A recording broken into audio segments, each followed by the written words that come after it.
సంతోషం. 2 ఏళ్ల పరిపాలన పూర్తయిన సందర్భంగా వాడవాడగా జరుగుతున్నటువంటి ఈ యొక్క సభలు ఆంధ్రప్రదేశ్ తెలుగుదేశం పార్టీ కూటమి, తెలుగుదేశం జనసేన బీజేపీ ఎన్డీఏ కూటమి ఆధ్వర్యంలో ఎక్కడికక్కడ కోలాహలంగా జరుగుతుంది. మహానాడు దగ్గర నుంచి ఏదైతే ఈ సభల దాకా కోరితే పార్టీ కార్యకర్తల శ్రేయభిలాషుల ఆశీస్సులతో విజయవంతంగా ముందుకు సాగుతుంది.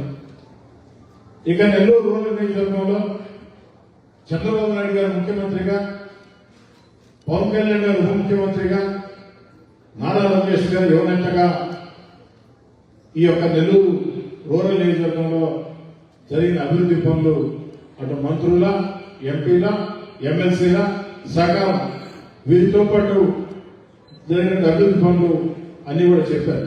వాటి జోలికి నేను విడదలుచుకోవాలి. అయితే ఇందాక మాట్లాడిన వాళ్ళలో 4 అధికారుల పేర్లు మర్చిపోయారు. చంద్రబాబు నాయుడు గారి ఆశీస్సులు, పవన్ కళ్యాణ్ గారి ఆశీస్సులు, నారా లోకేష్ గారి ఆశీస్సులు, 2 మంత్రుల సహకారం, పార్లమెంట్ సభ్యుల సహకారం, జిల్లా పంచాయతీ సహకారంతో పాటు ఈ యొక్క కార్యక్రమాల విజయవంతంలో అభివృద్ధి కార్యక్రమాన్ని మీ కోటమిరెడ్డి శ్రీధర్రెడ్డిగా 851 కోట్లు అందించామంటే ఈ జిల్లాలో 4 అధికారులు కారణం. 1 కలెక్టర్ గారు, 2 జాయింట్ కలెక్టర్ గారు, 3 నెల్లూరు నగర కమిషనర్ నందన్ ఓబులేష్ గారు, 4 మన ఆర్టీఓ గారు. వీళ్ళ గురించి ఎంత చెప్పినా తక్కువే. ఎందుకంటే ఇందాక చాలా చెప్పారు. ఫ్లైఓవర్లని, అండర్ బ్రిడ్జిలని, బైపాస్ రోడ్లని, అదని ఇదని, బాలసాయి దర్గాని, గణేష్ ఘాట్ అని, ఎన్టీఆర్ నెక్లెస్ రోడ్ అని, పొదలకూరు రోడ్ అని అనేకం చెప్పారు రమేష్ పోతాయి. ఇవన్నీ రాజకీయ నిర్ణయాలైనా అధికారుల సహకారం లేకుంటే సాధ్యం కాదు. మన ఆర్టీఓ గారైతే ఫైళ్లు పరిగెత్తించారంటే గొడవలాగా.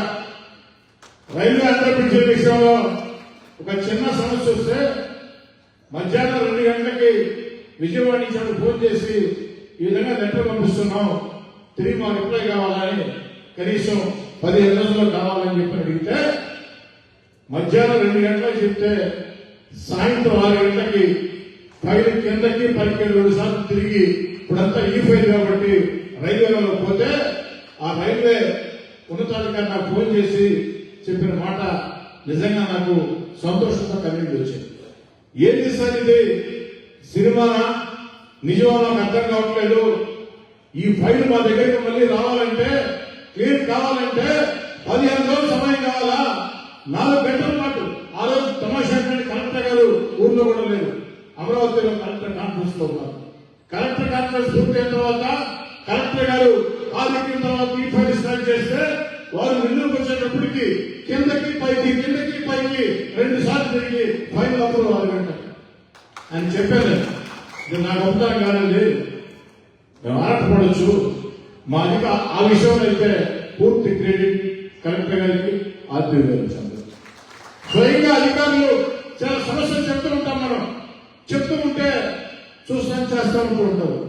మన ఆర్టీఓ గారు చూస్తాను చేయటం కాదు, వెంటనే ఈ సమస్య పరిష్కారం కావాలంటే కన్సల్ట్ అధికారులతో ఒక గ్రూప్ ఏర్పాటు చేసి ఆ ఫైల్ పరిగెత్తించడానికి చేస్తారు. కాబట్టి ఈ జిల్లా చరిత్రలో 3వ ఎమ్మెల్యే గెలిచిన తర్వాత తృప్తిగా ఉంది. 10 ఏళ్ల పాటు చేయని అభివృద్ధి నెల్లూరు రూరల్ నియోజకవర్గంలో ఇంకా 2 సార్లు ఓటేసింది. ఏం చేశామంటే పోరాటాలు చేశాను కానీ తృప్తిగా చేసిన అభివృద్ధి అంటూ లేదు. కానీ 2 ఏళ్లు తల ఎత్తుకుని సగర్వంగా కాల వేడేసి నెల్లూరు రూరల్కి ఏం చేశామంటే ఇది నెల్లూరు రూరల్ చేసిందని చెప్పుకోతున్నామంటే దానికి మీరందరి అండ, అధికారుల సహకారం ముఖ్యమంత్రి ఆశిస్తుందని చెప్పని సైన్యంగా మనం చేస్తుంది. కానీ 751 కోట్లని గిరి చాలా సంతోషంగా చెప్పాడు. ఒక పాయింట్ మిస్ అయ్యాడు గిరి. నెల్లూరు రూరల్ నియోజకవర్గంలో పూర్తి స్థాయిలో రోడ్లు, కాలువలు, బ్రిడ్జీలు, కరెంటు, మంచినీటి పైపులైన్లు, శ్మశానాలు, వాటర్ ప్లాంట్లు, పార్కులు ఇవన్నీ 100% జరగాలంటే కావాల్సిన డబ్బులు అక్షరాల 2,500 కోట్లు చెప్పి మనం చేస్తూ ఉన్నాం. 2,500 కోట్లు ఎక్కడ, 800 కోట్లు ఎక్కడ, చాలా దూరంగా మనకి ఇంకా సమయం లేదు. 2 ఏళ్ళు అయింది, 3 ఏళ్లలో పూర్తి చేసి మళ్ళీ 4వసారి గెలిచి చంద్రబాబు గారు ముఖ్యమంత్రిగా మరో 2,000 కోట్ల రూపాయలకి ఇది సాధించాలా. కాబట్టి సంతోషపడి అయిపోయింది రిలాక్స్ కాదు, నో రిలాక్స్. ఇది పరుగు పందెమే. దాంట్లో 2 ఆలోచన లేదు, పరిగెత్తాల్సిందే. రోజు నిద్రపోయే సమయం తప్ప నిద్రలో తల పండింది కాబట్టి మిగతా సమయం భోజనం చేస్తున్నా, టిఫిన్ చేస్తున్నా, సినిమా చూస్తున్నా, ఆలోచన అంతా కూడా రాజకీయాలు శుద్ధి జరగాల, రాజకీయాలు ఆలోచన చేయాలా, రాజకీయాల శ్వాస, రాజకీయాల శ్వాస, రాజకీయాల పోరాటం, రాజకీయాల జీవితం. నెల్లూరు నియోజకవర్గంలో మళ్ళీ చెప్తూ ఉన్నా, ఈ 3వసారి ఎన్నిక చాలా ముఖ్యం. ఫస్ట్ 2 ఎన్నికలు నాకు ఎందుకో ఒకసారి ఎన్నిక విద్యార్థి రాజకీయాల్లో నా గురువుతో సురేష్ రెడ్డి గారితో పోటీ పడ్డా, పెద్దగా మజా లేదు. 2వసారి నా మిత్రుడు ప్రాణమిత్రుడు అబ్దుల్ అజీజ్ గారితో పోటీ చేశారు, మజా లేదు, సరదాగా ఉండింది. కానీ 3వసారి మాత్రం చాలా మజాగా ఉండింది. పాపం చెప్పారు, ఆయనకి అసలు ఓటమే లేదు, 1000 కోట్లు వస్తున్నాయి, అబ్బా ఊదేస్తాను. కాస్త మజా దొరికింది. సంతోషం ఏంటంటే పాపం సురేష్ రెడ్డి గారి మీద గెలిచి వాళ్ళ పాపం మేము క్యాండిడేట్ ఇక్కడ, నేను ఏమయ్యా నువ్వైతే ఏమవుతుంది. అప్పుడు తొలిసారి 26,000, 2వసారి 21,000, ఈసారి 36,000. అవతల వ్యక్తులకి ఎక్కడ దిగాలో అక్కడ దిగింది వాస్తవం. ఎందుకని చెప్తున్నానంటే నా జీవితంలో అత్యంత కష్టకాలం 18 నెలలు. నేను ఆనాటి ముఖ్యమంత్రి జగన్మోహన్ రెడ్డి గారికి దూరంగా జరిగిన తర్వాత ఆ యొక్క 18 నెలలు మానసిక క్షోభ, బెదిరింపులు, వేధింపులు, నాతో పాటు నా కుటుంబ సభ్యుల వల్ల బెదిరింపులు. ఆ యొక్క కష్టకాలంలో లాఠీలకి, తోటాలకి ఎదురుండి పాపం వాడెవడో ఒక నన్ను గుంటూరు నుంచి ఫోన్ చేయించి అంతు చేస్తామంటే 48 గంటల్లో నా అంతు లేనిందో ఆయన అంతు లేనిందో టీవీలో చూశారు. 45 గంటల ముందు కోటరెడ్డి, సిద్ధారెడ్డిని, గిరిజారెడ్డిని చెట్టు కట్టేసి, బండి కట్టేసి కొట్టుకుంటా వస్తామంటే 45 గంటల్లో పాపం తర్వాత మీడియా ముందుకు వచ్చి నడుస్తా కోటరెడ్డి, సిద్ధారెడ్డి కొండలు నన్ను ఆఫీస్ తగలబెట్టారు, నన్ను తలుపుకున్నారని చెప్పారు. అధికారం లేదు, కానీ ధర్మం అంతా ఉంది, న్యాయం అంతా ఉంది. అన్నిటికీ మించి అలాంటి వ్యక్తుల్ని విఆర్ హై స్కూల్లోనే చాలా మందిని చూస్తుండా అలాంటి వ్యక్తుల్ని ఎదిరించే గుండె ధైర్యం దేవుడు. అయితే ఆ కష్టకాలంలో ఎంతో మంది నాతో పాటు అధికారాన్ని వదులుకున్న వచ్చారు. కానీ నాకంటే ముందు 5 ఏళ్ల నుంచో, 10 ఏళ్ల నుంచో, 15 ఏళ్ల నుంచో, 20 ఏళ్ల నుంచో తెలుగుదేశం పార్టీ పెట్టినప్పటి నుంచో జెండా వేసిన అనేక మంది నాయకులు, కార్యకర్తలు కుటుంబ సభ్యుడిగా నన్ను స్వీకరించారు, అండగా నిలబడ్డారు. వారి కష్టంతో నేను 3వసారి ఎమ్మెల్యేనయ్యి, వారి కష్టంతో చంద్రబాబు నాయుడు గారు నాకు టికెట్ ఇచ్చారు, నారా లోకేష్ గారు టికెట్ ఇచ్చారు, పవన్ కళ్యాణ్ గారు నెల్లూరు వచ్చి ఆలింగనం చేసుకుని నర్తకి సెంటర్ లో శ్రీధర్రెడ్డి గారి ఓటిమని చెప్పి అండ ఇచ్చారు.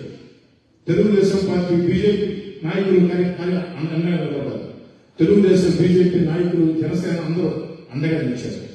కానీ నాకంటే ముందు తెలుగుదేశం పార్టీలో కష్టం చేసిన నాయకుల, కార్యకర్తలు నేను అధికారం దూరంగా జరిగిన తర్వాత నేనేమవుతానా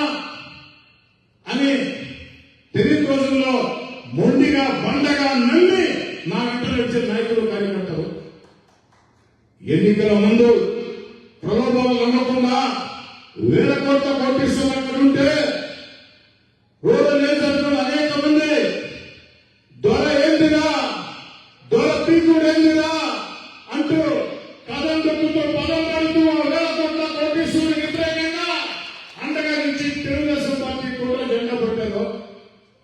వారికి ప్రాధాన్యత ఇవ్వకుంటే అది నా కుటుంబ సభ్యుల్ని నేను మోసం చేశాను. రెండో పార్టీ దాంట్లో అది జరగదు. నా దగ్గర రుజువు చేసి చూపించాం. అనేక కమిటీలు వేసాం, దేవస్థాన కమిటీలు. మాటలు కాదు, నా దగ్గర మాటలు ఉండవు, ఓన్లీ చేతలే. నోట్లో ఏం చెప్తే అదే చేస్తా, చేసేది చేస్తా. అనేక దేవస్థాన కమిటీలు వేశాం, మార్కెట్ కమిటీలు వేశాం, కార్పొరేషన్ డైరెక్టర్ల కోసం సిఫారసు లేఖలు ఇచ్చాం, పార్టీ కమిటీలు వేశాం. వీటన్నింటిలో ఎవరు వేశాం? తెలుగుదేశం పార్టీలో కష్టం చేసిన నాయకుల్ని, కార్యకర్తల్ని, అధికారాన్ని వదిలి 18 నెలల నుండి నా వెంట నుంచి నాయకుల్ని, కార్యకర్తల్ని వాళ్ళే వేశాం.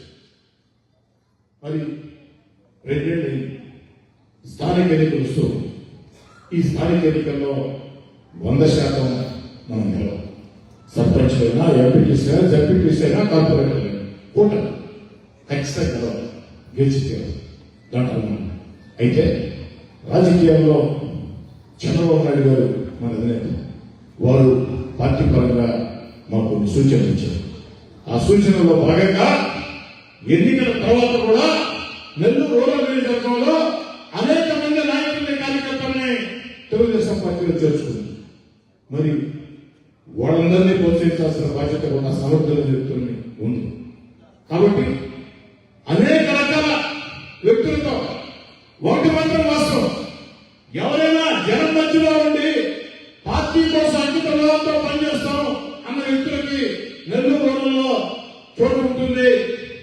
అలా కాకుండా ఎలక్షన్ సమయంలో పారాచూట్ ద్వారా, హెలికాప్టర్ల ద్వారా డబ్బు సంస్థతో వస్తామంటే అలాంటి వ్యక్తికి నెల్లూరు రూరల్ నియోజకవర్గంలో ఒక్క టికెట్ కానీ, ఒక్క కంపెనీ సభ్యుడు కానీ వచ్చే ప్రశ్న మాటలు ఎక్కడ రాసి పెడుతున్నట్టు. కాబట్టి ఎవరైనా సరే జనం మధ్యలో ఉండాలి, జనం మధ్యలో ఉండే వాళ్ళని ప్రోత్సహించడానికి మెసేజ్. ఇది కూడా నారా లోకేష్ గారి ఆలోచన. ఇటీవల క్లస్టర్ ఇన్ఛార్జీల మీటింగ్ లో నారా లోకేష్ గారు క్లస్టర్ ఇన్ఛార్జీలతో బహిరంగ మాట్లాడుతూ చెప్పిన మాట, నేను 20 సంవత్సరాల నుంచి తెలుగుదేశం పార్టీలో ఉండా, 30 ఏళ్ళ నుంచి తెలుగుదేశం పార్టీలో ఉండా అంటే మీకు ఇచ్చే కాదు, మీకు ఇస్తా, దాంట్లో ఎలాంటి అనుమానం లే, కానీ పని చేయాలంటే నాకు అది కుదరదు. నారా లోకేష్ గారి ఆదేశాలు, యువనేత ఆదేశాలని పాటించాల్సిన బాధ్యత నాకు శాసనసభ్యులు గారు. అందుకే నేను చెప్తున్నా, నేను 25 ఏళ్ల నుంచి 30 ఏళ్ల నుంచి కోటమిరెడ్డి శ్రీధర్తో ఉందా, నాకు ఆయన తెలుసు. ఆయన నేను సైకిల్కి తిరిగాం, ఆయన నేను స్కూటర్లో తిరిగాం, ఆయన నేను ఒకే కన్సోల్ అన్నం తిన్నాం ఉండొచ్చు, నేను కాదు. అదేవిధంగా నేను తెలుగుదేశం పార్టీ ఉదర్తించు ఉండొచ్చు, నేను కాదు. అదొక్కటే అర్హత, అది ఒక అర్హత, అదొక్కటే అర్హత. జనం మధ్యలో ఉంది, జనం కోసం పనిచేయాలి, జనం మధ్యలో ఉండే నాయకుల్ని, కార్యకర్తల్ని ప్రోత్సహించే బాధ్యత రాజకీయం. లేదు ఎక్కువ సమయం మేము కేటాయించలేము, జనం మధ్యలో ఉండము, ముఖ్యమైన కార్యక్రమాలకు వస్తామంటే వారికి కూడా నేను గౌరవంగా పార్టీ కమిటీలో అవకాశం ఇస్తా, గుర్తిస్తా, ప్రోత్సహిస్తా. కానీ పూర్తి స్థాయిలో రాజకీయాల్లో ఉండాలా, నేను సర్పంచ్ని కావాలా, నేను ఎంపీటీసీని కావాలా, నేను ఎంపీపీని కావాలా, నేను కార్పొరేటర్ కావాలనుకుంటే చెమట కావాల్సిందే, జనం మధ్యలో తిరగాల్సిందే, జనంతో ఉండాల్సిందే. మళ్ళీ చెప్తున్నా సోదరుల, రాజకీయాలు పూర్తిగా మారిపోయాయి. 20 సంవత్సరాల ముందు రాజకీయాలు లేవు, ఇప్పుడు రాజకీయాలు లేవు. ప్రజలు మన ఇంటికి వచ్చి నమస్కారం పెట్టాలంటే ఎవరు పెట్టాల్సిన అవసరం కూడా లేదు. రాజకీయాల్లో ఉండాలనుకున్న వ్యక్తులు జనం వెళ్ళవద్ద వెళ్తే, జనంతో వినేతులుగా ఉంటే ఖచ్చితంగా రాణిస్తారు. రెండోది యువత ఆకాంక్షలు మారుతున్నాయి. ఆ యువత ఆకాంక్షలకి అనుగుణంగా మనం పనిచేయాలి. ఈరోజు 16 సంవత్సరాల వయసున్న వ్యక్తి రేపటి రోజు ఎన్నికలకి 18 సంవత్సరాలు. కాబట్టి ఆ 16 సంవత్సరాల యువత ఏదైతే ఉందో 35 ఏళ్ల దాకా అంటే దాదాపు 19 సంవత్సరాలు వారందరూ ఎక్కడికక్కడ ఆత్మీయ బంధాలు పెట్టి వారి ఆకాంక్షలు తీసుకొని పనిచేయాలి. మహిళల ఆకాంక్షలు పనిచేయాలి. ఈరోజు ఈ రెండింటికి మనకి చెప్పుకునే దానికి బలమైన నాయకత్వం ఉంది నారా లోకేష్. ఎందుకని చెప్తున్నానంటే పార్లమెంట్ లో పెట్టినా పెట్టకుండా మహిళలకు రాజకీయంగా సాధికారత కావాలా, 33% మహిళా రిజర్వేషన్ ఇచ్చి తీరుతా అని దేశంలో చెప్పినటువంటి మొదటి రాజకీయ నాయకుడు నారా లోకేష్. రెండోది యువత కోరుకునేది ఉద్యోగాలు, జీవనోపాధి. అలాంటి యువతకి 23 లక్షల కోట్ల పెట్టుబడులతో ఈరోజు సాధించారు పరిశ్రమలు. 100 పరిశ్రమలు అంటే యువతకి అంతకు మించి నాయకులు మరొకటి దొరకడు. అదేవిధంగా మహిళలకి ఆకాంక్షలకి మరొకటి. అదేవిధంగా మనం ముందుగా తెలుసుకోవాల్సింది మన పార్టీలో పనిచేసేటప్పుడు ఆ పార్టీ అధినేతలకి అనుకూలంగా ఉండాలి. ఈరోజు చంద్రబాబు నాయుడు గారు, పవన్ కళ్యాణ్ గారు, నారా లోకేష్ గారు, నరేంద్ర మోడీ గారి ఆశీస్సులతో ఒక కుటుంబంలో ముందుకు సాగుతుంది. కానీ కొన్ని చోట్ల క్షేత్రస్థాయిలో మన తెలుగుదేశం, జనసేన, బీజేపీ మధ్య సరైనటువంటి సఖ్యత లేదు. ఆ సఖ్యత ఎవరు చేయాలి? అన్ని చంద్రబాబు గారు చేయాలా, లోకేష్ గారు చేయాలా, కళ్యాణ్ గారు చేయాలంటే సాధ్యం కాదు. ఎక్కడికక్కడ ఎమ్మెల్యేల దగ్గర నుంచి, ఎందుకంటే ఎన్డీఏ కూటమిలో ఆంధ్ర రాష్ట్రంలో తెలుగుదేశం పార్టీ పెద్దన్న ఏ విధంగా ఉండాలా, సొంత తమ్ముళ్ళని జాగ్రత్తగా చూసుకోవాలా, గౌరవించాలి. కాబట్టి శాసనసభ్యుడిగా చంద్రబాబు గారి ఆకాంక్షల్ని నెల్లూరు రూరల్ నియోజకవర్గంలో కూటమి బలంగా ఉండేదానికి ఎమ్మెల్యేగా నా బాధ్యతను తీసుకుంటా. నా ఒక్కడే బాధ్యత సరిపోదు.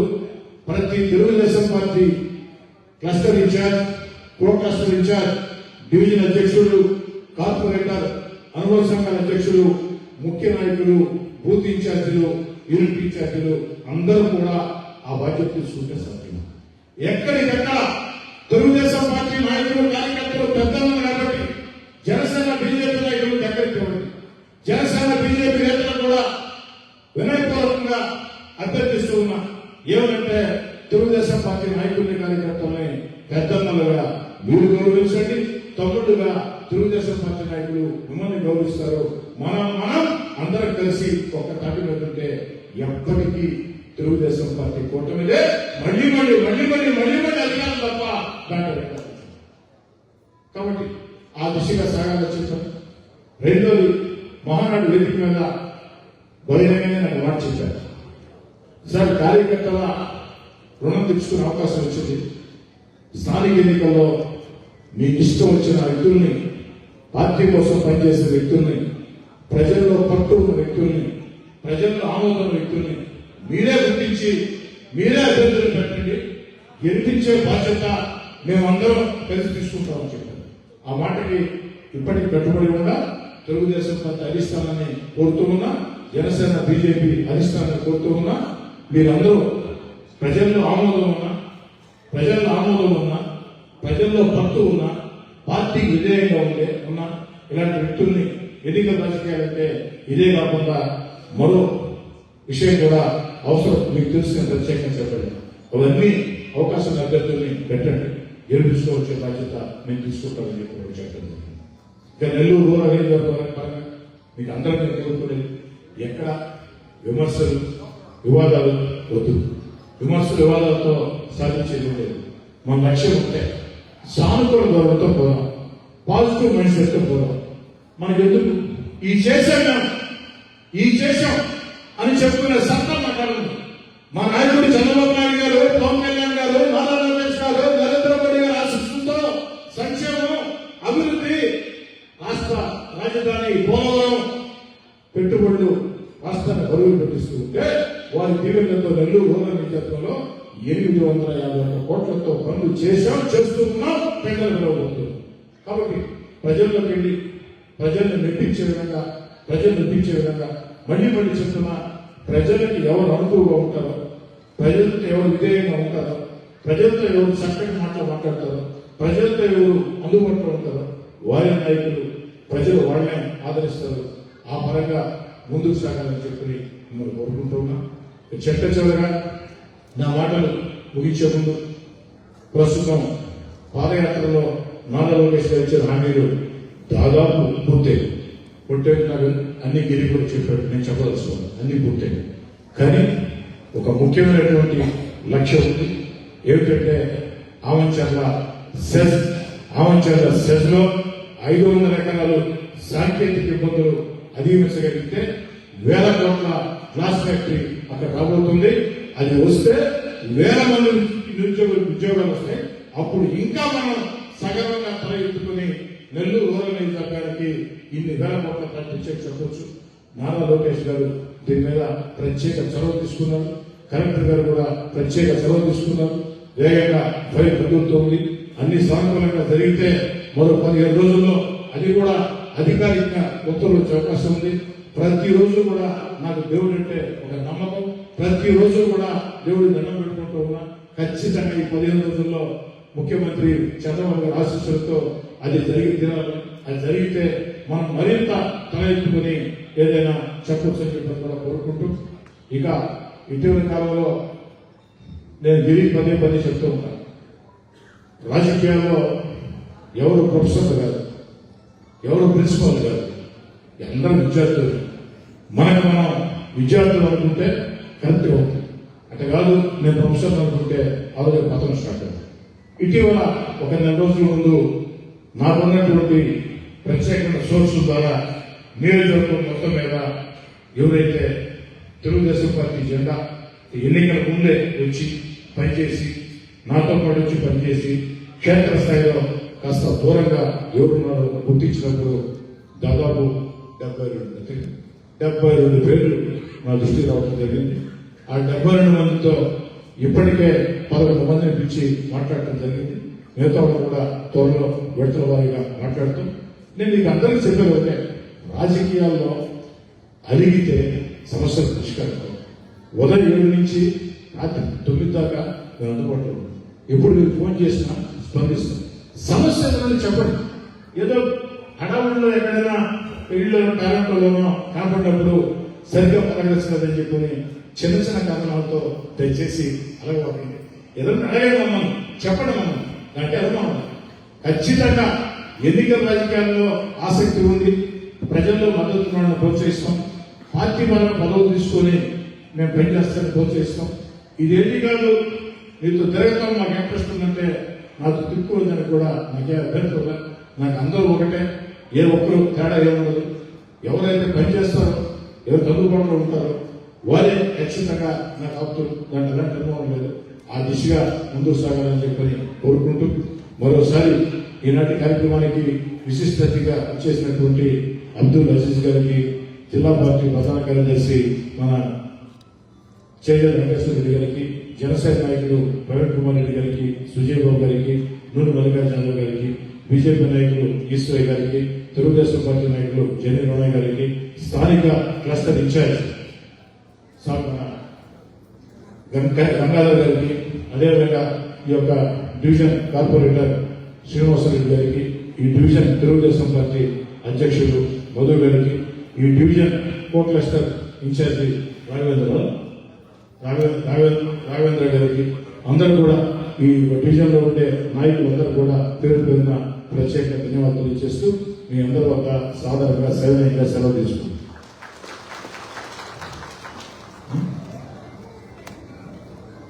ఇక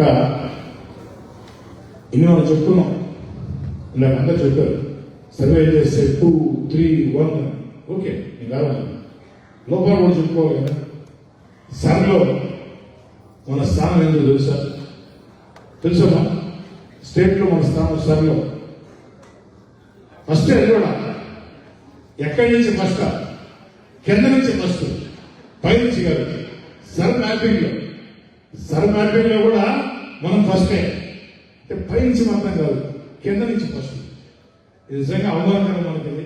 సరే కాస్త పనులు ఒత్తిడిలో ఉండడం, రిలాక్స్ చేయడం, పొరపాటు జరిగింది. ఆ జరిగిన పొరపాటుని సరి చేసుకునే అవకాశం ఇప్పుడు మనకు ఉంది.